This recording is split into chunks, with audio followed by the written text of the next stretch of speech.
Hello again, hello friends, and this is Deepak here, and I am back with the fourth part of ratios and its applications topic.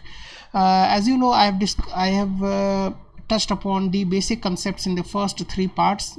First three parts में मैंने कुछ basic concept भी किया है, and as well in the third part I have told you a new method of solving ratio and proportion questions, that is the cross method. So I hope you have gone through those three parts. If you have not, please go through those three parts so that by the time you come to the fourth part you become a little bit more smarter in attempting questions. Okay, so this is part 4 of this lecture. So we this continuing lecture on ratio and proportion, and as I told you कि इस पूरे series का ratio proportion series का या mixture allegation series जो मैंने पहले किया हुआ है या और भी कई सारे टॉपिक्स जो आने वाले हैं उन सब का एप्लीकेशन रहते हैं in specific kind of exams. तो अलॉन्ग द वे जब मैं कराता हुआ जा रहा हूँ आपसे, तो मैं ये भी कह रहा हूँ कि कौन कौन से क्वेश्चन कौन कौन से एग्ज़ाम के लिए ज़्यादा एप्लीकेबल है. जैसे कि इस पार्ट में एप्लीकेबिलिटी जो होगी वो ऑल बैंक पीओ एग्जाम्स के लिए होगी, right, and SSC allied exams के लिए, और एक और दो question, only 1 or 2 questions for management entrance exams. जब मैं मैनेजमेंट एंट्रेंस एग्जाम वाला सेगमेंट पकड़ूंगा then I will cater questions only for management entrance, right, but this time I will cater only for 1 or 2 questions जो management entrance में भी आ सकते हैं या प्रोबेबली बैंक पीओ के सेकेंड लेवल पे भी आ सकते हैं, right? So only the beginning level management entrance exams, and I'm not even talking of the CAT exam here, right? The other management entrance exams जैसे IFT हो गया या SNAP हो गया, उन सब लेवल के क्वेश्चंस भी मैंने एक दो यहाँ पे लिए हैं, right, whose level is more or less similar to the bank PO exam as well in some of the parts, right, that you will see when you go through the lecture. Okay, तो जैसे मैंने कहा कि third part मैंने किया हुआ है. Now let's move on to fourth part, but before start the fourth part let's do a question on the third part with a revision of part 3 with a small question, and this question will do by ratio proportion. Okay, so अगर ratio proportion के हिसाब से करें, let's see how will you do this question. A man sells a shawl at 25% profit. If it were purchased at 900 less and sold at 900 less, then his profit would have increased by 5%. Then what is the CP of the shawl? Okay, so this question can be done by ratio and proportion. It has to be done by the ratio and proportion method. Now, agar beginning में he has a profit of how much it is? It is 25%. And after manipulation his profit is 30%. Okay, now 25% को मैं fraction में convert करूँ, it comes out to be how much, 1/4, and 30% को मैं fraction में convert करूँ तो कितना होता है, it is 3/10. So follow the steps which I do, and I will do it by cross method. Okay, तो अगर मैं 1/4 प्रॉफिट है, यानी कि मैं कह सकता हूँ कि if C P is 4 in the first case, S P is 5, and in the second case profit is 3/10, which means if CP is 10, SP is 10 plus 3, which is how much, 13. Okay, तो अगर मैं cross method से करूँ तो which means CP is here, SP is here, CP is 4 and 10 in 2 series, 5 and 13 in the next series.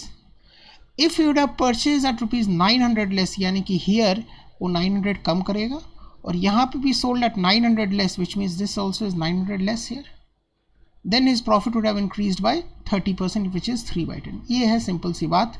अब हम इसे cross multiply करेंगे और नेट पॉजिटिव रिजल्ट लिखेंगे, तो 13 4s are 52 and 10 5s are 50. So 52 minus 50 is how much? It is 2. And अगर इससे और इससे मल्टीप्लाई करके माइनस करूँ, so it is 10 into 900 and 30 into 900. So difference is 3 into 900 because दोनों तरफ माइनस माइनस है, राइट. सो नेट डिफरेंस जो होगा वो कितना होगा, it is 3 into 900, that is 2700, right. कैसे किया एक बार फिर से बता दूँ, अगर मैं इसको इससे मल्टीप्लाई करूँ तो कितना होता है, इट इज़ 10 into -900, और इधर मैं माइनस मल्टीप्लाई करूँगा तो minus 13 into -900, that comes out to be 3 into 900, which is exactly what I have written. तो अब मैं थोड़ी सी पेस बढ़ा रहा हूँ बिकॉज ऑफ द थिंग कि आप लोग थोड़े स्मार्ट हो गए होंगे इन द फर्स्ट 3 पार्ट्स, राइट. तो 2 पार्ट्स की वैल्यू कितनी है, 2 पार्ट्स की वैल्यू है, इट इज़ 2700. एनालॉजी से 2 पार्ट्स इज 2700. तो अगर 2 पार्ट्स 2700 है तो 4 पार्ट की वैल्यू कितनी होगी वो वही निकालना है. because what is the CP of the salt? The CP of the salt is 4 parts. So if 2 parts is 2700, what is the value of 4 parts? 4 parts is double, so this is double, it is 5400. हमारा answer हो गया 5400, बहुत आसानी से हमने निकाल लिया. ठीक है, तो इस तरीके से हम लोग सोचेंगे, it becomes much easier to do the question. Now some questions we'll do in this part which has some applications of ratio and proportion as well. Let's do this question.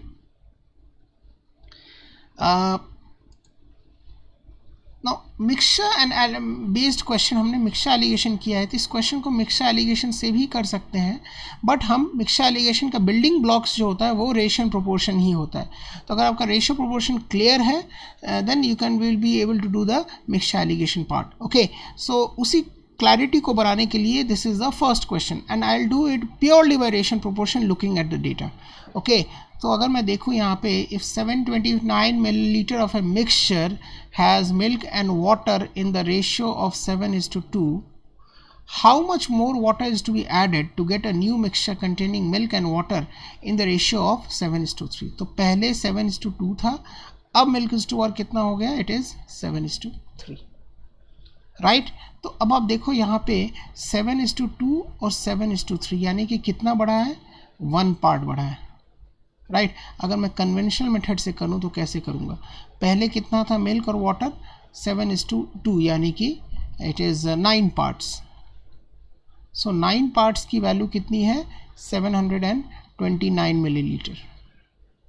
अब ध्यान से देखें आप, मिल्क की proportion वही रही है लेकिन वाटर की प्रोपोर्शन बढ़ गई है and it has become 3 parts, यानी कि total part has become 10 parts. So what is the increase in part? Just 1 part, and that 1 part is purely due to the addition of 1 part of water. Milk में कोई change नहीं हुई है. Okay, तो basically आपको ये निकालना है कि how much more water is to be added. So 1 part more of water is to be added. अब 9 पार्ट की वैल्यू अगर 729 है तो 1 पार्ट की वैल्यू कितनी हो आपको वही निकालना है. So 9 part is 729. What is the value of 1 part? It is 729 by 9 which is 81 millilitre. आप देखो 1 पार्ट ही मुझे ऐड करना है extra, so 1 part more to be added, so 81 millilitre has to be added. Okay, तो कोई हमें और कोई मेथड से यहाँ पे सोचना भी नहीं है. जब ये प्रोपोर्शन सेम रहे तो अगर इसमें ऐड हो रही है तो उतना ही ऐड होगा जितना इस टोटल का जो भी टोटल है उसका उतना वो फ्रैक्शन में यहाँ पे ऐड होगा. यानी कि 1 पार्ट है और 9 पार्ट्स है, 1/9 of 729 यानी कि 81 is to be added. Clear or not? So this is how you attack the question on mixtures. चलते हैं in the next question की ओर. Let's see the next question. A mixture contains alcohol and water in the ratio of 6:1. On adding 8 liters of water, the ratio of alcohol to water becomes 6:5. So find the quantity of the mixture. तो या इस question में देखें आप, इस question में आपको mixture की क्वांटिटी निकालना है और एडिंग 8 लीटर्स ऑफ वाटर आपको दे दिया है, और जबकि अल्कोहल का प्रोपोर्शन सेम है. अल्कोहल का प्रोपोर्शन पहले में कितना है? It is 6:1. दूसरे में कितना है? 6:5. सिंपल सी बात, right? So how much more has been added? So 4 parts more had been added. ठीक है, तो टिपिकल से ये इन सब क्वेश्चन जो होते हैं वो आप कह सकते हैं बिल्डिंग में, आप बिल्डिंग ब्लॉक्स ऑफ आप कह सकते हैं IBPS क्लर्क हो गया या SBI क्लर्क हो गया, उस लेवल में ये क्वेश्चन आ सकते हैं, राइट. ओके, सिवाय फर्स्ट क्वेश्चन के जो SSC का एक क्वेश्चन था, जो मैंने ये क्वेश्चन कहा था, this question is a typical of SSC kind of question. Okay, तो चलते हैं इस क्वेश्चन की ओर. On adding 8 litres of water the ratio of alcohol on to water becomes 6:5. तो 4 पार्ट हमने और ऐड किया है. ओके, तो अगर मैं 4 पार्ट ऐड किया है तो 4 पार्ट जो है वो 8 लीटर के बराबर है. आपको यही बताना है, 4 पार्ट अगर 8 लीटर के बराबर है, सो what is the value of 7 parts? So 4 parts is 8 liters, 7 parts is equal to how much? 7 parts is equal to 8/4 into 7, that is 14 liters. So the value is, the total quantity of the mixture is 40 liters. Very easy question. Okay, अब जब ने easy question किया तो एक हम अच्छा question भी कर लें थोड़ा सा. अब ये question आप कह सकते हो कि SBI PO लेवल का है, राइट, आप SSC CGL लेवल का है, to some extent SSC level के टायर 1 का क्वेश्चन आप कह सकते हो, to some extent these kind of questions might be asked. The level of this question is something like this, right? And that also SBI PO, that also in the prelims part. तो इस तरह के question आते हैं. Okay, इस चीज़ को मैं थोड़ा सा मिटा दूँ जस्ट टू मेक श्योर कि आप लोग को दिखाई दे यहाँ पे. So let's erase it here. Okay, so let's move on to this part. The ratio of milk and water in two containers is 3:4 and 2:3. The ratio of the capacities of two containers is 1:3. If the whole of the first container and 1/3 of the second container is poured in the third container, find the ratio of milk and water in that third container. So बहुत ही अच्छा सवाल है और इसको हम लोग उसी दिमाग से करेंगे. ओके, सो शॉर्टकट नहीं, शॉर्टकट वर्ड मत यूज़ करो, बट हम थोड़ा दिमाग यहाँ पे लगाएंगे. और देखो यहाँ पे फर्स्ट कंटेनर में, कंटेनर 1 में मिल्क और वाटर की कैपेसिटी कितनी है? It is 3:4. सो कंटेनर 2 में मिल्क और वाटर की कैपेसिटी कितनी है? 2:3. Okay, so the ratio of the capacities of both the containers is 1:3. यानी कि अगर ये कंटेनर 1 लीटर का है तो ये कंटेनर 3 लीटर का है. क्लियर और not?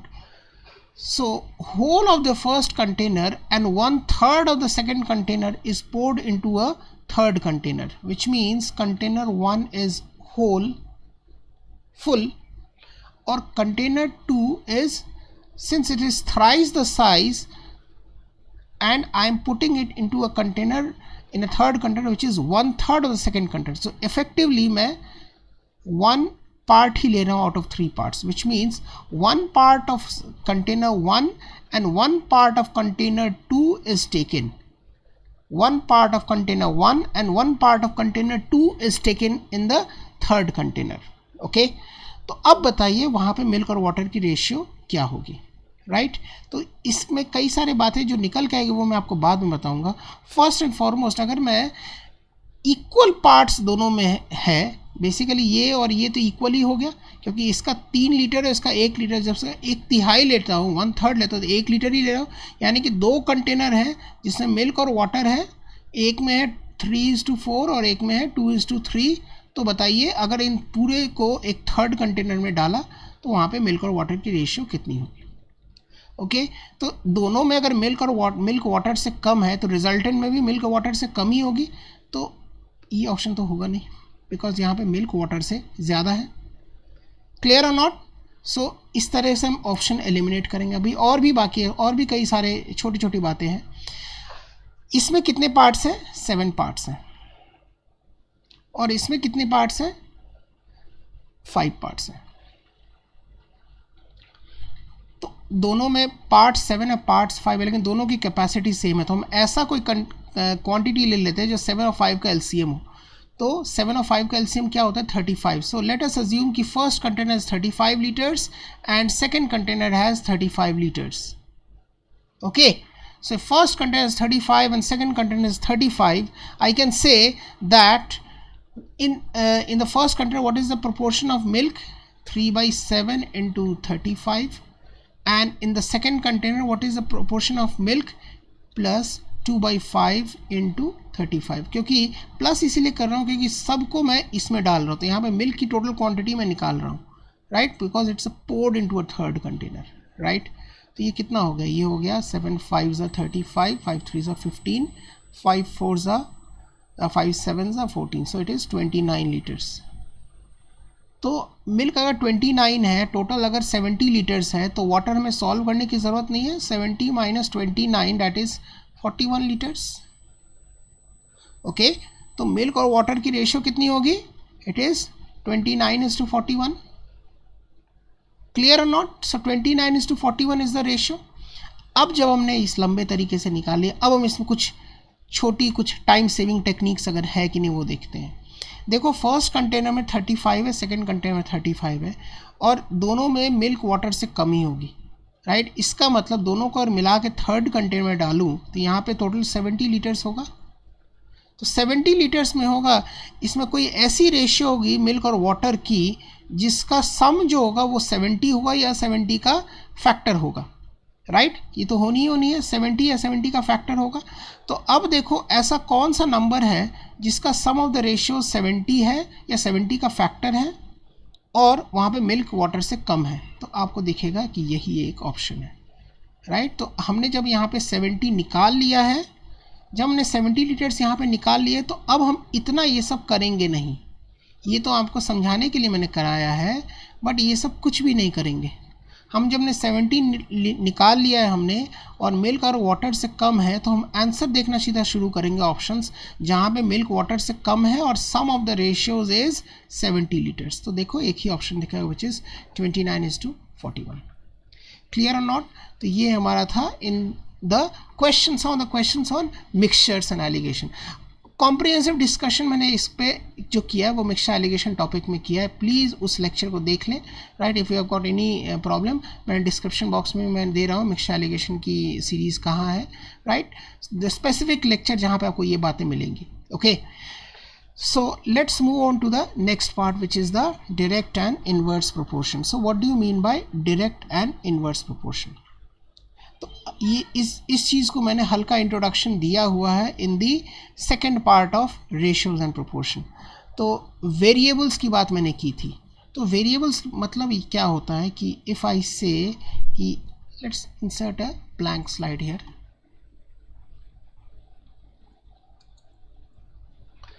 Okay, let's insert a blank slide and let's understand it, what is direct and inverse proportion.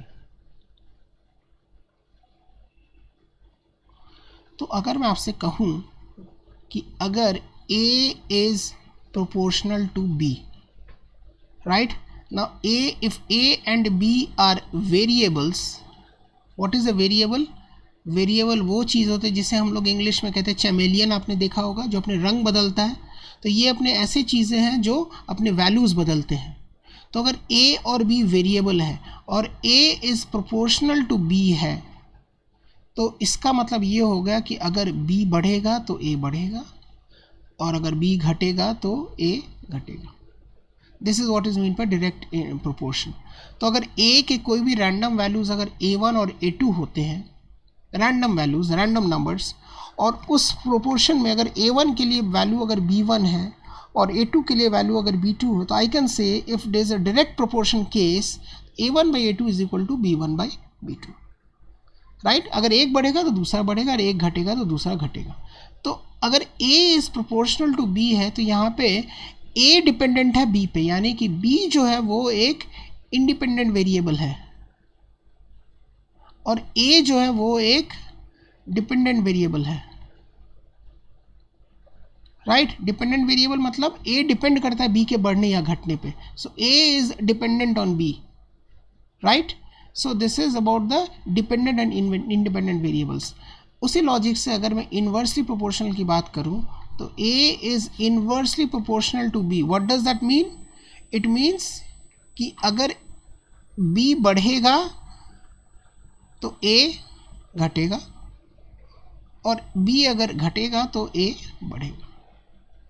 Okay, तो विच मीन्स A के लिए वैल्यूज़ अगर A1 और A2 है और उस केस में A1 के लिए अगर B1 है और A2 के लिए अगर वैल्यू B2 है, कोई भी रैंडम वैल्यूज़ हम ले लेते हैं, तो रैंडम वैल्यू अगर लेते हैं तो A1/A2 जो होगा वो 1/B1/B2 के बराबर होगा, यानी कि B2/B1 के बराबर होगा।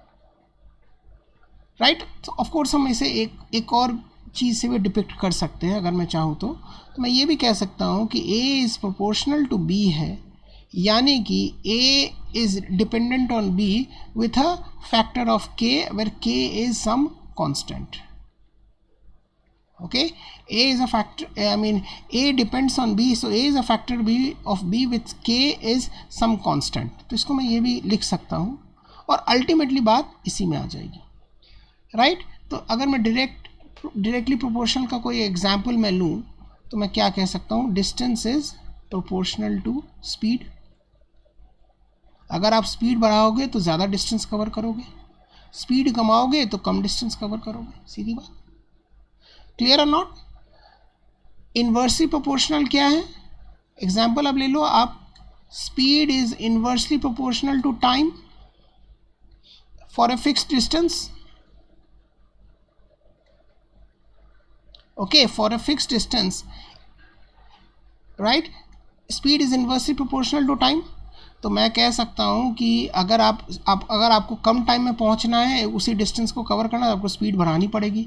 अगर आप आराम से पहुँचना चाहते हो तो स्पीड को कमा के चलो, सीधी बात है, राइट. तो ये जो मैंने बात कही है, डिस्टेंस, स्पीड, टाइम, ये जो टोटल चीज़ें हैं जो मैं डिस्कस करूँगा टाइम, स्पीड एंड डिस्टेंस वाले टॉपिक पे, टाइम, स्पीड एंड डिस्टेंस पे, okay. So time, speed, distance पे I will discuss all the things, लेकिन उसका बिल्डिंग ब्लॉक जो है वो यहीं से शुरू होता है. क्लियर और नॉट? तो यहीं से शुरू होता है. So I insert one more blank slide here and then I try to explain some fundamental here. मैं यहाँ पे कह सकता हूँ स्मॉल थिंग हियर कि if A B C are 3 variables, अगर 3 वेरिएबल्स हैं, अगर ए बी सी 3 वेरिएबल है, राइट, और रूल ये कहता है, जो प्रोपोर्शन का रूल है वो ये कहता है कि अगर ए प्रोपोर्शनल टू बी है इफ सी इज कांस्टेंट, यानी कि अगर 3 वेरिएबल है लेकिन एक को मैंने कह दिया कि भाई तुमको बढ़ना या कमना नहीं है, सिर्फ इसकी डिपेंडेंसी हम देखते हैं तो हमें पता लगता है कि ए जो है वो बी पे डायरेक्टली डिपेंडेंट है. अगर सी को मैं कहता हूँ कि तुम बढ़ो मत, कमो मत, तब मैं इसका जो ट्रेंड देखता हूँ ए इज प्रोपोर्शनल टू बी. मान लो, अज्यूम, क्लियर. और उसी लॉजिक से अगर मैं कहूँ कि if A is proportional to C if B is constant, यानी कि इस केस में अगर आपसे कहूँ कि अगर बी कांस्टेंट है, बी को मैंने कहा कि ठहरने के लिए कहा है, और ए को कहा है सी पे डिपेंडेंट है, राइट, तो ये भी मैंने माना है यहाँ पे. तो रूल यहाँ पे ये कहता है कि A will be proportional to the product of B into C if all 3 vary, if all A B C vary. Clear और नॉट? इसका सबसे बेस्ट एग्जाम्पल जो होगा, A is proportional to B C if all 3 vary. ये सारे के सारे variable हैं, ये सारे के सारे वेरिएबल हैं. इसका एक बेस्ट एग्जाम्पल होगा, मैं जानता हूँ distance is proportional to speed if time is constant. अगर मैं कहूँ कि तुम्हें 2 घंटे ही चलने हैं, तुम्हें 2 घंटे से ज़्यादा चलने नहीं है, तो मैं जितना स्पीड बढ़ाऊँगा उतना डिस्टेंस कवर करूँगा. क्लियर और नॉट? और सिमिलरली मैं ये भी कह सकता हूँ कि distance is proportional to time if speed is constant. यानी कि अगर मैं आपसे कहूँ कि स्पीड आप अब 60 ही रखो, उससे ज़्यादा मत बढ़ाओ, अपनी बढ़ाओगे तो फाइन लग जाएगी, तो सीधी सी बात है मैं जितना टाइम तक चलूँगा उतने ज़्यादा डिस्टेंस में कवर करूँगा. तो इन दोनों बातों को अगर मिला दूँ तो यहाँ से निकलता है distance is proportional to speed into time, speed into time. ये तो हमें पता ही है कि distance is equal to speed into time होता है, distance is equal to speed into time होता है, लेकिन distance is proportional to speed into time, यानी कि इसका जो कांस्टेंट फैक्टर जो मैंने k कहा था, k की वैल्यू हमेशा 1 होगी, राइट. यही सब बातें जो बिल्डिंग ब्लॉक्स हैं, मैंने आपसे कहा है जो हम करेंगे वो करेंगे टाइम, स्पीड एंड डिस्टेंस में. तो सारी की सारी बातें यहीं से शुरू होती है, डायरेक्ट एंड इनवर्स प्रोपोर्शन की. तो ये एक बहुत इंपॉर्टेंट बात है, और इसकी और एक एप्लीकेशन है जो मैं अगले क्लास में शुरू करूँगा, अगले लेसन में शुरू करूँगा, right. So that is the topic of partnership. So partnership जो है वो भी इसी डायरेक्ट एंड इनवर्स प्रोपोर्शन पे डिपेंडेंट है. क्लियर और नॉट? तो हम इस पर 1-2 क्वेश्चन करेंगे, कुछ अच्छे क्वेश्चन करेंगे, राइट. पहले हम एक बेसिक क्वेश्चन कर लेते हैं और फिर हम अच्छे क्वेश्चन करेंगे. So the rate of flow in water in pipes is varies inversely to the square of the radius of the pipe. यानी कि रेट जो है वो inversely proportional to 1/r square है. Rate is inversely proportional to r square. So if rate is inversely proportional to r square, आपसे कह रहा है कि what is the ratio of the rates of flow in 2 pipes of diameter 2 and 4 centimeter. तो आपसे पूछ रहा है कि दोनों में रेशियो ऑफ द रेट्स क्या होगी अगर दोनों पाइप की डायमीटर है 2 और 4 सेंटीमीटर. तो अगर आर स्क्वायर है तो मैं अगर इसे मैं ये भी कह सकता हूँ rate is inversely proportional to D square as well, because R और डी में कितने का डिफरेंस है, वो 1/2 का ही फ़र्क है, तो 1/2 तो हर जगह ही कांस्टेंट रहेगी। तो rate is inversely proportional to R square, यानी कि rate is inversely proportional to 1/d square, ये हम कह सकते हैं। यानी कि R1/R2 जो होगा, अगर मैं इस स्लाइड की बात करें, R1/R2 जो होगा वो यहाँ पे A1/A2 is equal to B2/B1 है। तो अगर मैं यहाँ पे पहुँच जाऊँ वापस, तो R1/R2 is equal to D2 square by D1 square होगा। ओके, तो D2 square by D2 square कितना है, D2 is 4 square and D1 square is 2 square. So 4 square by 2 square यानी कि कितना होता है, 16/4 यानी कि 4/1। सो आंसर इज 4:1। ओके राइट, ये एक हमने सवाल लिया है जो डायरेक्ट इनवर्स प्रोपोर्शन पे है। अब हम एक और अच्छा सवाल करते हैं। ये आप कह सकते हैं, आप ये क्लर्क लेवल की क्वेश्चन है, IBPS क्लर्क या आप SBI क्लर्क भी आप कह सकते हो, वो भी एकदम शुरू वाले लेवल के क्वेश्चन है, या उससे भी आप उससे कम लेवल आप कह सकते हो। लेकिन ये हमें जानना ज़रूरी है कि हम अटैक कैसे करेंगे क्वेश्चन को। ओके, हम अगले सवाल की ओर चलते हैं। Let's move on to this question. ये मैंने एक प्रोपोर्शन का क्वेश्चन था जो मैंने यहाँ पे डाल दिया, खैर कोई नहीं। और इस क्वेश्चन को मैंने क्वेश्चन और डे में भी लिया है, अगर आप देखेंगे तो। So 3 people A, B and C move in such a way that when A takes 7 steps, B takes 8 steps and C takes 9 steps. Okay, but 4 steps of A are equal to 5 steps of B is equal to 6 steps of C. यानी कि 4 steps of A is equal to 5 steps of B is equal to 6 steps of C. यानी कि A के 4 step जो है वो B के 5 step के बराबर है।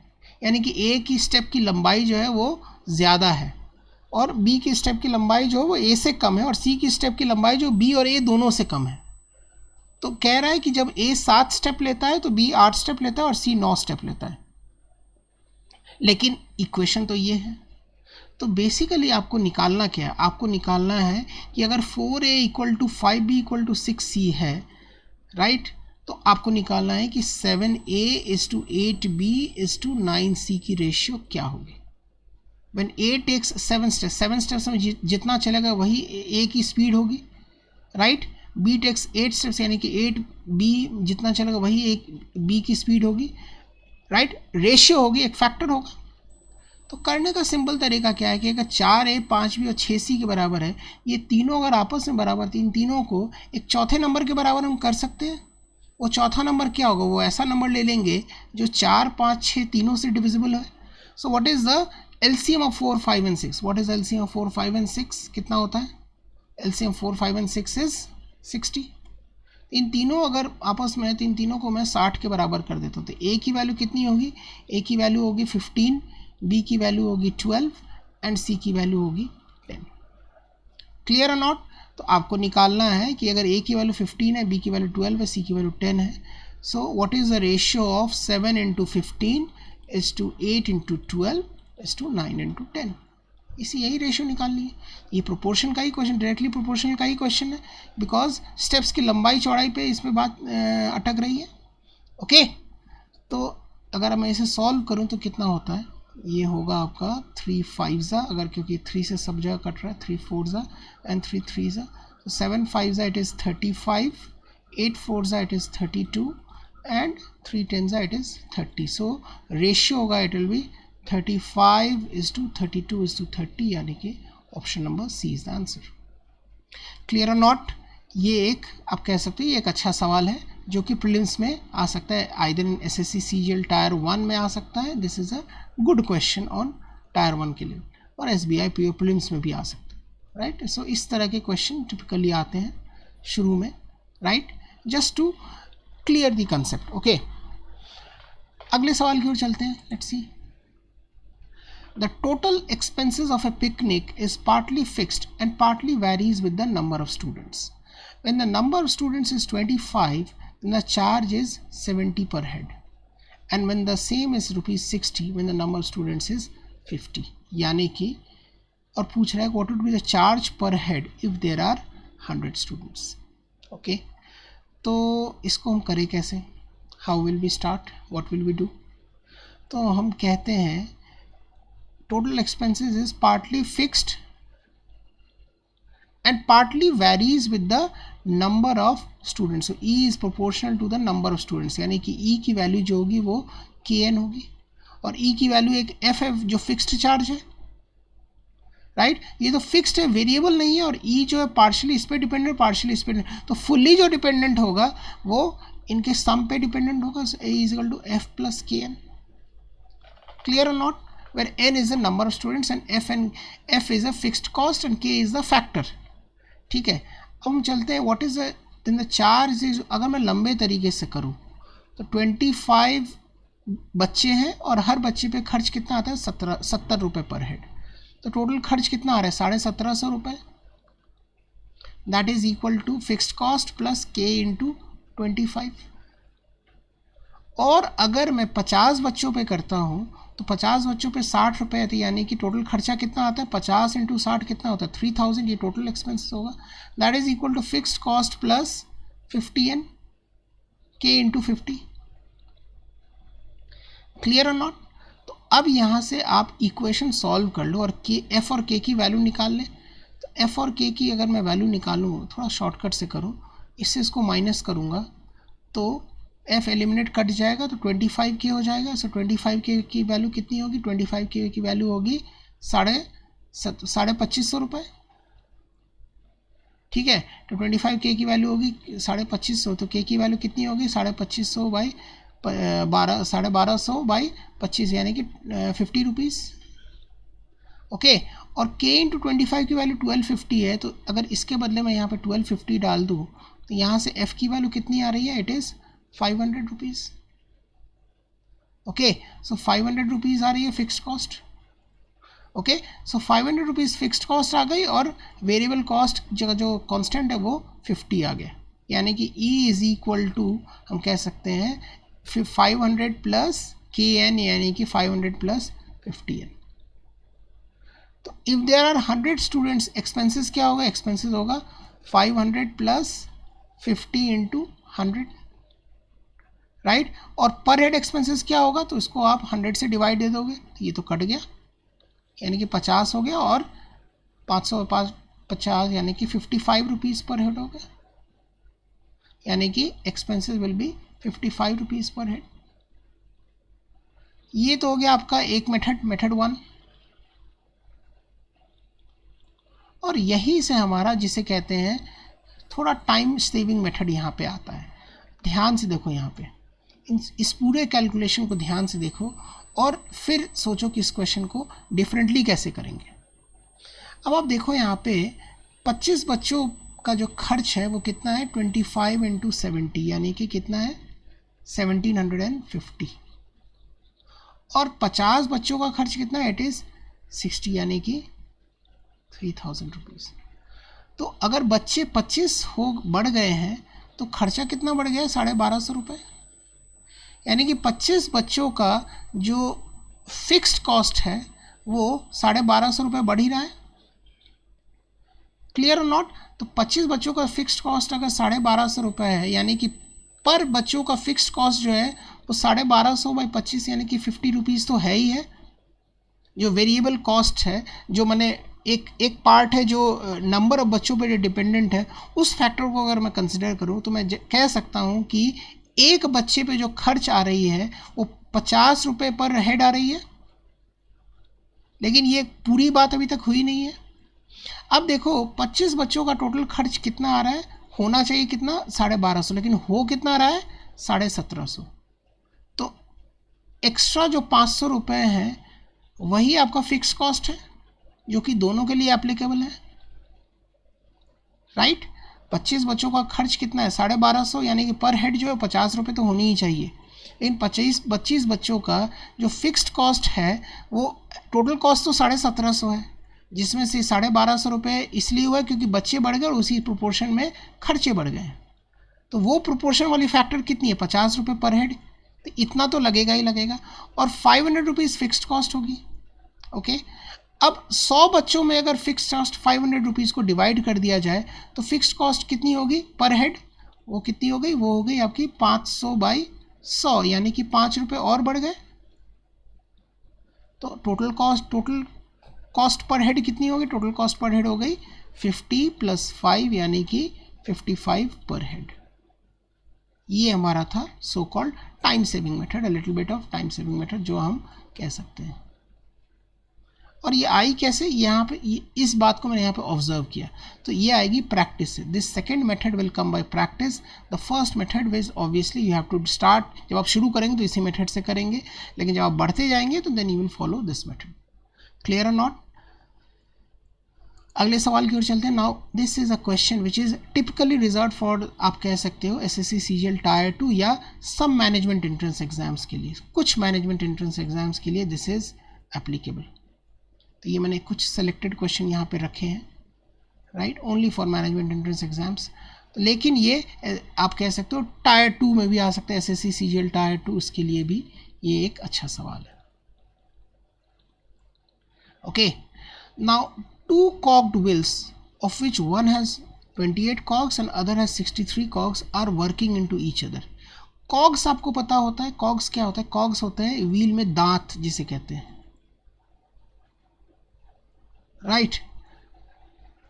जितने दांत होंगे तो ये 28 cogs है और इसमें 63 cogs है।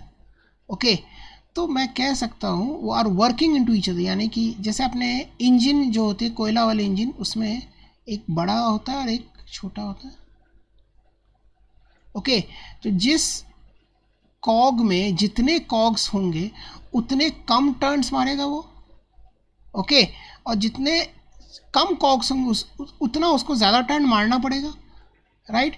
तो अब देखो, if the second wheel turns 120 times in 9/10 of a minute, how many turns the first one make in 16 seconds, right. तो ये एक ऐसा सवाल है जो कि बहुत ही आप कह सकते हो। तो मैं कह सकता हूँ कि कॉग्स अगर कम होंगे, टर्न्स जो है वो कॉग्स पे डिपेंडेंट है, जितने कम कॉग होंगे उतने ज़्यादा टर्न होंगे, राइट। आप एक कॉइन को घुमाओ तो जो ज़्यादा टर्न घूमेगी सेम डिस्टेंस के लिए, और एक आप व्हील को, बड़े वाले व्हील को घुमाइए तो उसी डिस्टेंस के लिए उसको कम टर्न मारना पड़ेगा।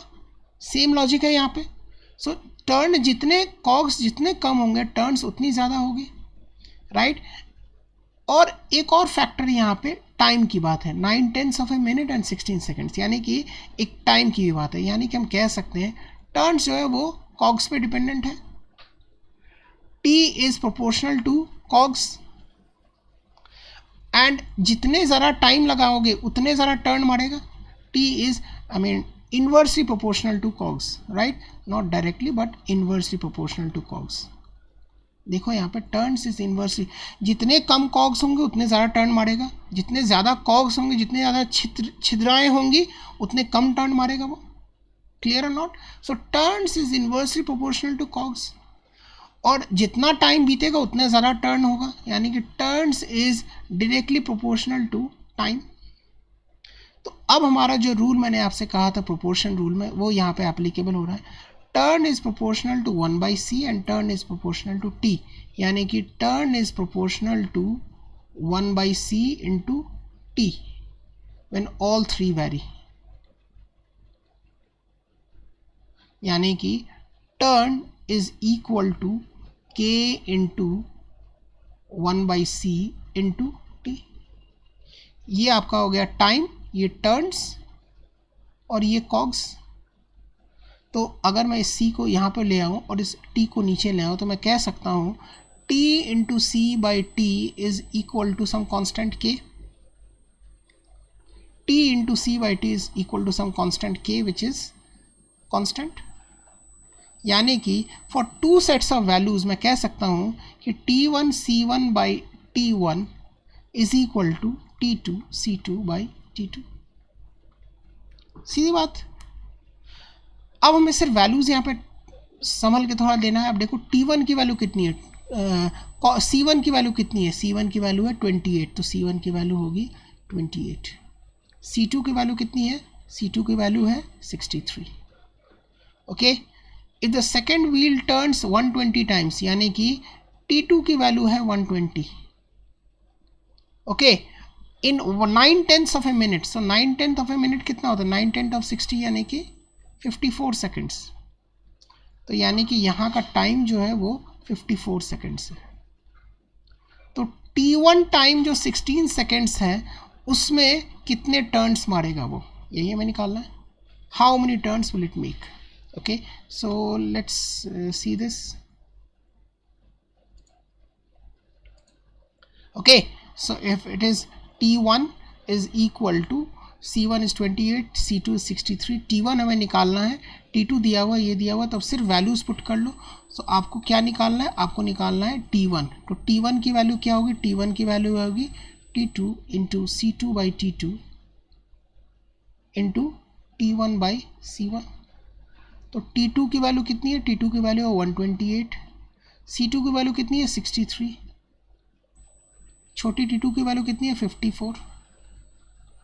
एंड T1 की वैल्यू कितनी है? 16. एंड C1 की वैल्यू कितनी है? 28. तो हमारा यही आंसर, यही होगा number of turns of T1. First one आपको निकालना है. ये क्वेश्चन बहुत ही अच्छा क्वेश्चन है. अब टिपिकल SSC CL Tier 2 या सब मैनेजमेंट एग्जाम्स के लिए एप्लीकेबल है. अब इसे मैं सॉल्व करूँ तो 7 9 63, 7 4 28, 9 6 54, 4 और 6 24. 24 को 5 से करूँ तो ये 5 कट जाएगा. 5 इंटू 16 कितना हो गया? It is 80 turns. So the answer is 80 turns. Answer is A option. Clear और नॉट? तो इस तरह के क्वेश्चन अगर मैं करूँगा फॉर Tier 2 आप कह सकते हो, या मैनेजमेंट एंट्रेंस एग्जाम्स में आ सकती है. कॉग्स का मतलब आप जान लेना. कॉग्स मतलब होते हैं छिद्रांश, जिसे कहते हैं. जितने आपके इम्परफेक्शंस होंगे उतने कम टर्न मारेगा. Okay, right. So this is one of the very good questions आप कह सकते हैं, which is a example of proportion question. Okay, let's do this question. The consumption of diesel in a train running is directly proportional to the square of the speed. Okay, बहुत ही अच्छा. So consumption of diesel in a train is proportional to the square of the speed. ठीक है. जब speed 25 kilometre per hour है तो consumption of diesel is 25 litres. अगर cost 2.5 रुपये पर लीटर है, the cost of diesel is ₹2.5 पर litre and the expenditure in running the train is ₹1000 per hour. Find the consumption of diesel when the train travels a total distance of 500 kilometers. Okay, तो इस तरह के question को हम करें कैसे? देखो वहाँ पे 1 2 3 4 5 डेटा दिया हुआ है. तो इस 5 डेटा को मैनिपुलेट कैसे करें, राइट? तो सबसे पहली बात, पहले ये और ये सेंटेंस में देखिए आप. तो C is proportional to V square, यानी कि C is equal to some constant K into V square. अब ये डिपेंडेंसी K जो कांस्टेंट है, इसकी वैल्यू क्या है वो हम पहले निकाल लेते हैं. तो कंजम्पशन कितना है? 25 है. That is equal to K into V square, यानी कि 25 स्क्वायर. तो K की वैल्यू कितनी हो गई? K की वैल्यू हो गई 25/25 स्क्वायर, यानी कि 1/25. यानी कि consumption is equal to 1/25 into V square. ये रिलेशन है बिटवीन कंजम्पशन एंड स्पीड. आपसे कह रहा है कि जब डीजल की कॉस्ट 2.5 रुपये पर लीटर है, राइट, और एक्सपेंडिचर जो है, खर्चा जो है ट्रेन को चलाने का 1000 रुपये पर घंटे है, तो उस 500 किलोमीटर चलने में, जब ट्रेन 500 किलोमीटर चलता है उसमें कितना डीजल कंजम्पशन होता है? तो कंजम्पशन जो होता है वो स्पीड पे डिपेंडेंट है. तो पहले हमें निकालना पड़ेगा 500 किलोमीटर जब वो चलता है तो उसकी स्पीड कितनी होती है. अब देखो यहाँ पे 1000 रुपये पर घंटे और 2.5 रुपये पर लीटर है. तो 2.5 रुपये अगर 1000 रुपये जलती है, 1000 रुपये के बराबर खर्चा होता है, तो 1000 रुपये में कितना लीटर डीजल खर्चा होता है पहले वो हम निकाल लेते हैं. सो 2.5 रुपये पर लीटर है, तो यानी कि 1000 बाई 2.5 कितना हो गया? 400 लीटर डीजल तो जलता ही चलता है पर घंटे. ओके, तो 400 लीटर पर घंटे है. ओके, तो अगर मैं यहाँ पे C इज इक्वल टू, तो V square is equal to 25C है, तो 400 लीटर कंजम्पशन है, तो V की स्पीड कितनी होगी? V की वैल्यू कितनी होगी? 25 into 400. What is 25 into 400? So V की वैल्यू कितनी होगी? इट इज 5 इंटू 20, यानी कि 100 kilometres per hour. So velocity या स्पीड जो ट्रेन की होगी वो 100 किलोमीटर पर आवर होगी इस 500 किलोमीटर के डिस्टेंस को चलने में, राइट। टिपिकल सा ये क्वेश्चन है जो आप कह सकते हो IBPS PO सेकेंड स्टेज या SBI PO सेकेंड स्टेज के लिए भी एप्लीकेबल हो सकता है। IBPS PO second, SBI PO second stage में तो DI ही आती है, right, but it is applicable for the second stage examination and also the tier 2 stage of the SSC exam. So this is one of the very good questions on that. Okay तो velocity जो हो गई वो 100 kilometre per hour है। तो अगर velocity 500 kilometre per hour है तो 500 किलोमीटर चलने में उसे कितना घंटा लगता है? It will B time taken will be 500/100, यानी कि 5 घंटे तक ट्रेन चलती रहेगी। और हर घंटे कितना डीजल खाता है? 400 लीटर्स। तो 5 घंटे में कितना डीजल खाएगा? 400 × 5 that is equal to 2000 liters.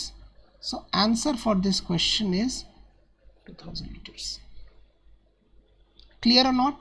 तो ध्यान से देखें इस सवाल को, मैंने क्या निकाला, पहले मैंने कांस्टेंट निकाला है के की वैल्यू निकाल के फिर मैंने कंजम्पशन निकाला, कंजम्पशन से मैंने स्पीड निकाला, स्पीड से मैंने टाइम निकाला, टाइम से पैरेलल मैंने कंजम्पशन पर आवर डीजल का निकाल लिया और उसे टाइम से मल्टीप्लाई करके सवाल को ख़त्म किया। तो आपको देखना है कि किस डेटा को कैसे यूज़ किया जाए ताकि कौन सा डेटा निकल रहा है, राइट। ये अगर आप समझ जाते हैं तो आप सारे क्वेश्चन कर लेंगे। ओके सो मिलते हैं इन द फोर्थ पार्ट और fifth part of the ratio proportion in the next class. I hope आपको ये पार्ट समझ में आई होगी। नहीं समझ में आई है तो please pause the video at all the points and understand the question. उससे भी ना समझ में आए please write your names and everything in the comment section, और you can get back to me through the various communication channels जो मैंने आपको कहा है यहाँ पे। So please go through those communication channels properly, okay, and then you will understand the topic. You can come back with your doubts to me and I will clear it on a 1-to-1 basis. All the communication channels, even phone numbers and everything is given in the description box. So thank you so much.